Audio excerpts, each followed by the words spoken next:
Hey everyone, just wanted to do another video on the 850 high lifter, some upgrades and problems I've had with it, plus I wanted to test out the new camera I just got in. So, I've had this thing now for a little over 3 months, and the third time I ever took it out, I ended up getting water in my belt. I believe it was the previous owner's fault, because one of the things I had to do was replace the clamps and the hoses on it, and the seal. He didn't even have a seal in there. He just put a big glob of silicone, which I know a lot of people do and normally tends to seal pretty good, but it looked like it wasn't everywhere. He didn't do it right. But anyway, just wanted to show you what I've done. I did replace the seal on it, scraped off all the old shit, put a new seal, new belt, the new clamps for the ductwork and stuff. The clamps and the boots. But I did go out here a couple weekends ago, and I ended up getting water in the belt again. Got into a deep part of the creek, and yeah, she started spinning. Well, started not spinning. But, so this time, took it all back apart. I went ahead, removed the outer casing, the clutches, inner casing, the intake for the belt, the exhaust for the belt, and scraped off all that old gasket, put a big, huge glob of heavy-duty silicone sealant all the way around, and all, huge amount of it squished out and everything, make sure it was sealed, and figured that while I had the clutches and stuff out, I'd do a clutch kit to it. And I'm sorry I didn't have the camera on, didn't even think about it when I was doing the work, just wanted to get it done. But before I get to that, I did go ahead and put a coating of Flex Seal. I really doubt, the ductwork looked good, but I figured, what could it hurt? So I did that to the intake ductwork and the exhaust. Made sure all the clamps and stuff were tight. But then when I was putting it back together, I realized that the exhaust had burnt this piece of ductwork. And on the inside, I don't have my flashlight with me, so I can't really show you, but on the inside, it actually has bubbled from being melted and stuff. Well, I don't know if, that was leaking because I couldn't see any light through it, but figured I'd go ahead and replace it, so that's what I'm waiting on to put it all back together. But went ahead and put header wrap all the way through the exhaust. And for any of you that haven't messed with the clutches, or a little afraid to mess with the clutches, don't be, because this is the first time I ever did anything with the clutches on a wheeler, and it was easy. It was a hell of a lot easier than you would think it is. And for one, there is a video that I watched to show me how to do it, and the guy was real informative, shows you step by step how to do it on, I believe it's like a 2011 and up, anywhere from 570 all the way up to 1,000. But I had to go ahead and buy the primary clutch puller, of course, just to change the clutches out. As long as you're not having the same problem I did, then you don't need this piece, but only $42. And it removes the clutch, the primary clutch, easier than hell. But for the secondary clutch, you actually have to take it completely out and apart to be able to, get to the actual spring. They charge $100 for the right tool to do it. You can make this for $4. And the guy shows you what you need, but it's a 1/2 inch threaded pipe, 2 big washers, 3 nuts. That's all you need. Works great. Just as I can't imagine the $100 one working any better than that did. But honestly, it's not bad to do. EPI on these, when I called them, said that they did not actually have a listing. They hadn't actually put a listing up for the high lifter, because the high lifter actually comes with a different clutch than the, well, different weights and spring than the regular 850 does. So, but they said they did test a few of them out, and they said that any of the weights that they put in, they said that the factory weights that, you know, they did a good job. So they didn't really mess with those. But they said that the springs could use a little bit more tension.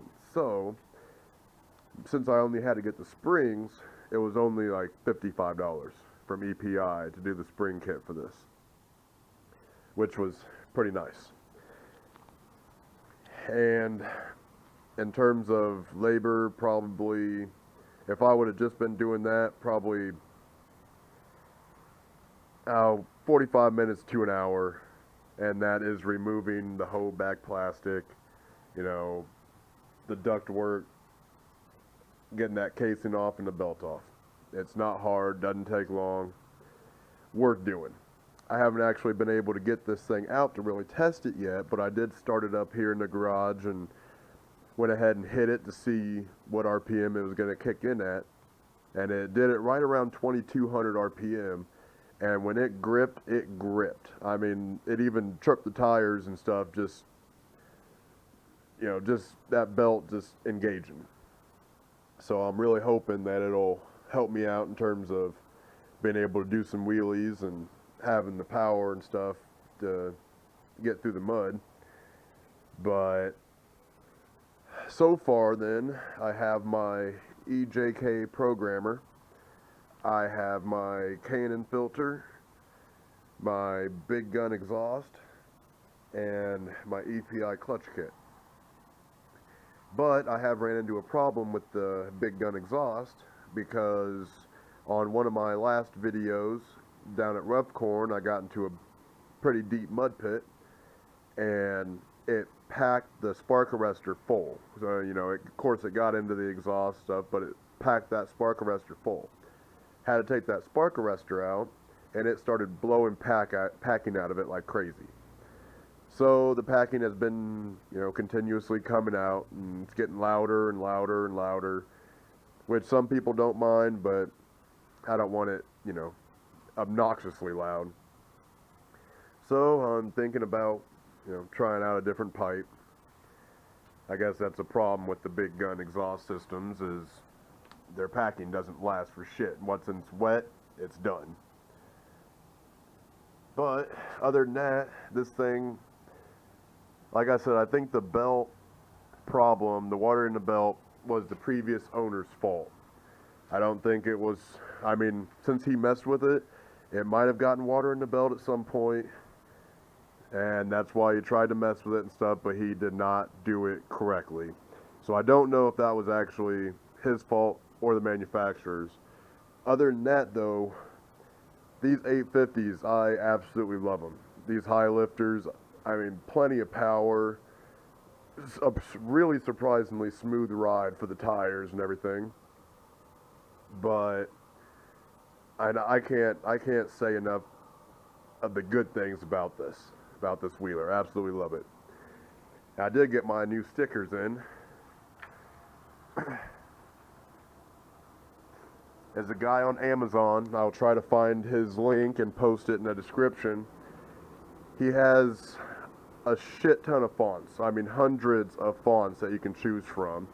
Anywhere between 2 and I believe 5-inch lettering. And you pay per roll. It's $10 for a roll. And I managed to, you can write anything on there that you want. And I managed to write Mud Slut with the space in between 3 times for that one roll, and it's $10. So you can choose any color and stuff that you want. So I will try to find his link and stuff, put it in the description, and I will put the link for the video on how to change the clutches out at the bottom in the description, so you can look at that if you're ever planning on it. And it's the same for the high lifter and stuff as it is for the regular 850s. The only thing with the high lifter is you have this pipe you got to remove before you can, you know, get to it. Otherwise, you still have to remove the bracing and stuff before you can actually remove the clutch cover. Other than that, I'm hoping that it seals, but I won't be able to take it out for probably a couple more weeks. Probably be the first time I'll actually be able to take it out and find out how them clutches are going to really do. But I hope everybody is liking my videos. If you have any suggestions on what I can do, you know, what I can show, you want the camera up, down. I do have another camera that I just got, so I'll be able to wear one, show you first person point of view, and then also be able to, you know, see me actually going through the mud and everything. But other than that, like I said, if you have any suggestions, you know, whatever, please don't hesitate to comment. And if you've had any problems, if anybody else has one of these and has had any problems getting that water in the belt, please comment, let me know, you know, what you did to fix it. I mean, because somehow I was getting a lot of water. That water was clear up to here, filled this entire pipe. So, I mean, I'm hoping I got it fixed, but like, that was a lot of water in that pipe. And nothing was in the intake, so apparently it had to be something back here. But like I said, if you've had any problems and stuff, please comment. If you have any suggestions on stuff you know, want me to do in terms of talking, not talking, music, you know, whatever, feel free to comment. Otherwise, I think I am pretty much done with the upgrades for this, at least until my warranty is up. Then a big bore kit and probably 6-inch lift will be going on. Well, besides, I plan on getting those LED headlight pods. Other than that, I think she's pretty much done. Hopefully I really like that clutch kit, otherwise I'll be looking for something different. And probably a different muffler. But yeah, I hope everybody's enjoying my videos, and like I said, like, comment, subscribe. If you have any questions about an 850 high lifter, think about getting one, stuff, don't hesitate to ask. You know, I don't know a lot about them, but I know quite a bit. Otherwise, everybody please subscribe, and hope everybody's enjoying the videos.